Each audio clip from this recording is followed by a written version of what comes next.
60 বছর পার মানে শরীরের জোর কমে যায়, এমন ধারণা আমাদের সমাজে বহুদিনের। কিন্তু নতুন সংসদ সদস্য আনম এহসানুল হক মিলনের শপথ নিতে যাওয়ার দৃশ্য যেন সেই ধারণাকে চ্যালেঞ্জ জানিয়েছে। বয়স কি সত্যি শুধু সংখ্যা, নাকি এর পেছনে রয়েছে বিজ্ঞানসম্মত ব্যাখ্যা?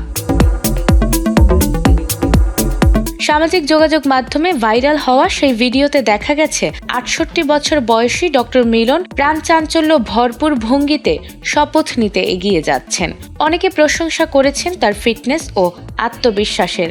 তবে কেউ কেউ প্রশ্ন তুলেছেন, এ বয়সে এমন শারীরিক তৎপরতা কতটা নিরাপদ। চিকিৎসা বিজ্ঞান বলছে, নিয়ম মেনে করলে দৌড়ানো বা লাফানোর মতো ব্যায়াম বয়স্কদের জন্য উপকারী। 2024 সালের এক গবেষণায় দেখা গেছে, লাফানোর সময় শরীরে যে নিয়ন্ত্রিত চাপ পড়ে তা হাড়ের ঘনত্ব বাড়াতে সহায়তা করে এবং হাড় ক্ষয়ের ঝুঁকি কমায়। এছাড়াও আমেরিকার ন্যাশনাল অস্টিওপোরোসিস ফাউন্ডেশনও হাড় মজবুত রাখতে ওজন বহনকারী ব্যায়ামকে কার্যকর হিসেবে স্বীকৃতি দিয়েছে।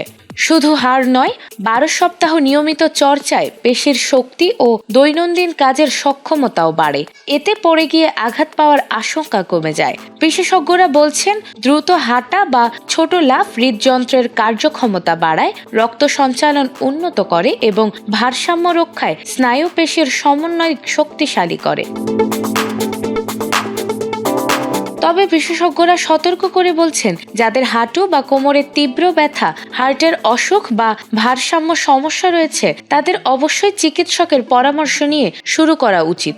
শুরুতে হালকা ব্যায়াম, পরে ধীরে ধীরে ছোট লাফ। এই ধাপে এগোনোই নিরাপদ। নরম মেঝে বা ম্যাট এবং উপযুক্ত জুতা ব্যবহার করাও জরুরি।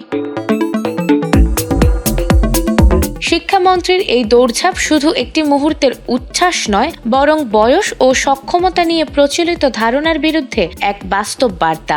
বিশেষজ্ঞরা বলছেন, নিয়মিত শরীর চর্চা থাকলে বার্ধক্যেও সক্রিয় থাকা সম্ভব। সব মিলিয়ে বয়স বাড়া মানেই থেমে যাওয়া নয়। সচেতন অনুশীলন আর ইতিবাচক মানসিকতাই পারে দীর্ঘ জীবনকে করে তুলতে আরও কর্মচঞ্চল ও প্রাণবন্ত।